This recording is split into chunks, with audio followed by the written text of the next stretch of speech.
Good day, everyone. Today, we proudly present our retelling entitled New Yorker in Tondo, The Digital Homecoming. This performance shows the journey of identity, transformation, and the conflict between cultural roots and modern influence. Through this story, we aim to show how changing oneself to fit into society can affect who we truly are. I am Marian Flores together with my group members Erickson Reyes, Joey Sebastian, and Rainier Bench Eagle. Before the story begins, allow me to introduce each of the characters. First one is Kikay, a film influencer based in New York who returns home to Tondo after 5 years. He speaks Taglish with Americanisms, lives by a curated online identity. Nana, her childhood best friend, grounded, practical, and very Filipino, represents authenticity and local identity.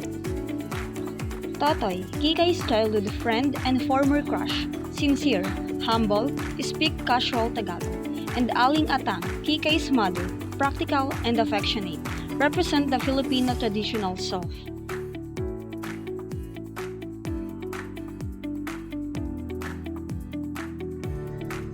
In a world shaped by filters, accents, and curated identities, how do we return to the place that shaped us? This is Kika's story, once a Tondo girl, now a New Yorker online.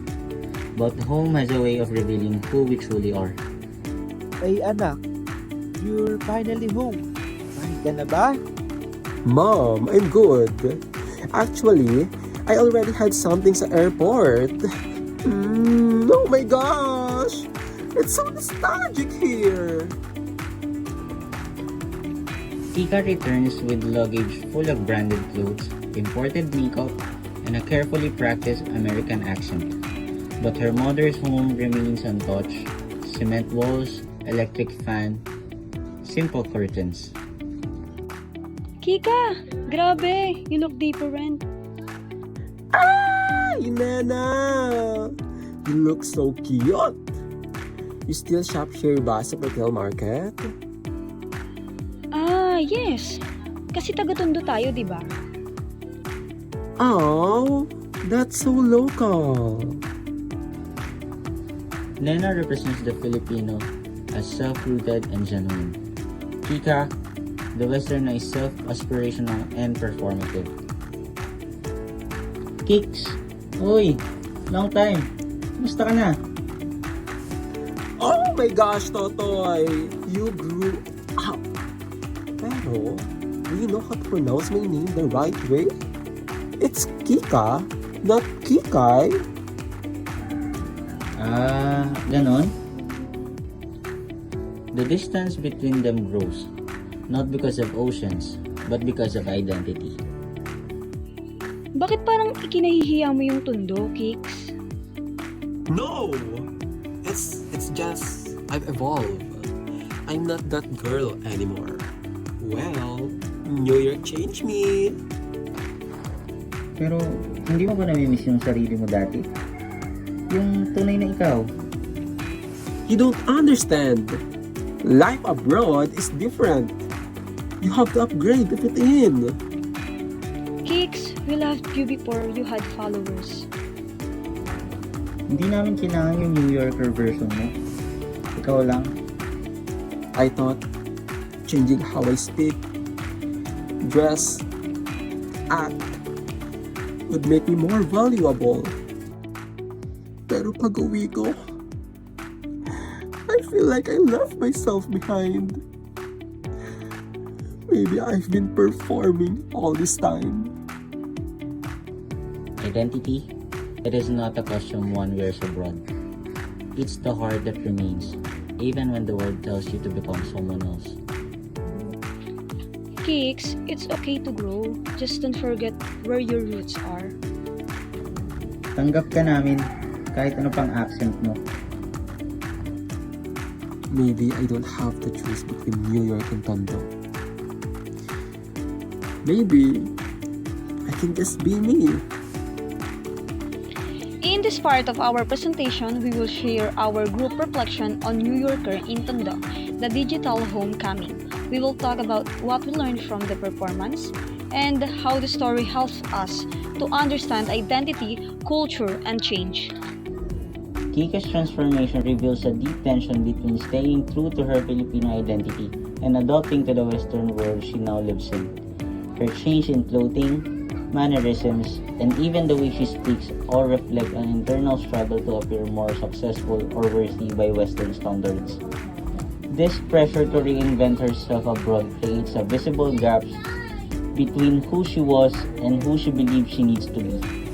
Her Filipino authenticity becomes challenged the moment she returns home, as her old friends begin to question why she seems ashamed of Tondo.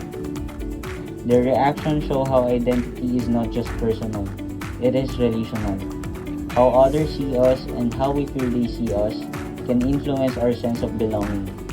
Kika's attempt to distance herself from her roots creates emotional conflict within her friend group. Her online persona adds another layer to this struggle.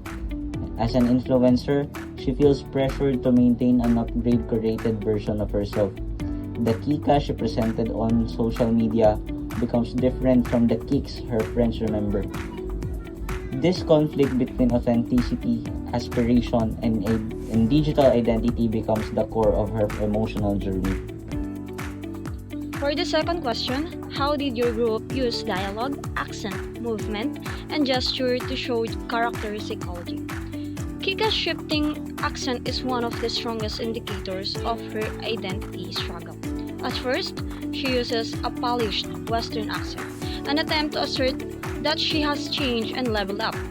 But as some emotion rise, her Filipino accent naturally returns, revealing her true self underneath the performance. We showed character psychology through our use of dialogue and accent by making this reflect Kika's inner conflict and transformation. These contrasts show how language carries identity, memory, and belonging. The differences in body languages also reflect their emotional and cultural differences. Totoy's relaxed posture and simple gestures feel grounded and genuine. He is comfortable in his own skin, which symbolizes a stable sense of identity. Meanwhile, Kika's stiff, practiced influencer poses represent the pressure she feels to maintain a flawless public image. Nena's expressive local gestures complete the contrast. She represents the warmth and familiarity of home, and her body language is rooted in sincerity rather than performance. Through these physical differences, the scene shows how language and gesture can communicate inner states, confidence, insecurity, longing, even without words. The mirror symbolizes the fragmentation of Kikai's identity when she sees two versions of herself, glamorous versus simple. It reveals the inner battle between who she thinks she should be and who she really truly is. The divided reflection shows that identity is not stable. It shifts based on environment, pressure, and expectation. Her high heels and makeup represent her westernized or upgraded self. These items symbolize the persona she built abroad, shaped by beauty standards and social media culture. They are not inherently negative, but they show how she feels pressured to fit into a mold that may not reflect who she genuinely is. They become a kind of costume, attractive but restrictive. On the other hand, the chinelas, sari-sari stores, and local items symbolize the grounded Filipino identity she left behind. These represent comfort, history, and simplicity, things she once embraced but now struggles to return to. The lighting shifts between warm and cool tones to symbolize clarity versus confusion, mirroring her journey toward acceptance. Next question. How do modern Filipinos still experience colonial influence, social aspiration, or cultural displacement? Well, Kika's experience reflects the pressures many Filipinos face today in the age of social media.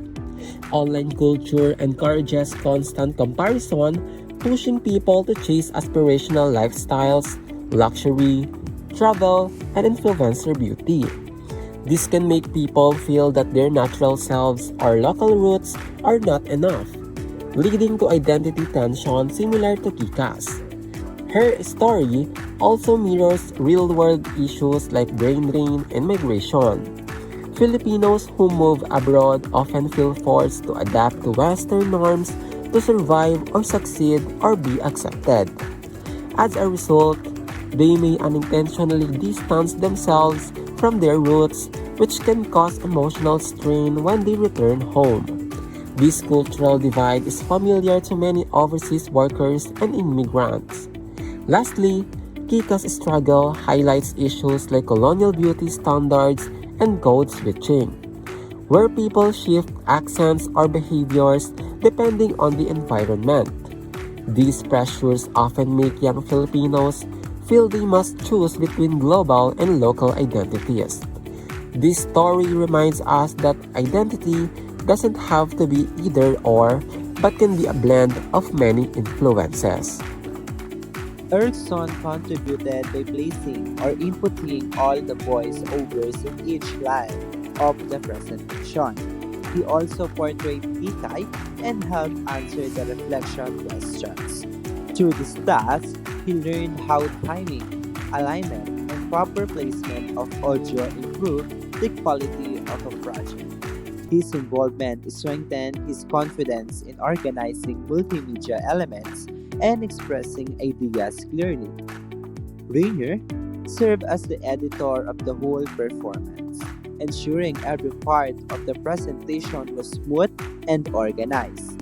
He also played Aling Atang and took part in writing the reflection. Through this role, he learned the value of teamwork and the importance of polishing details to create a better output. The experience helped him improve both his technical and acting skills.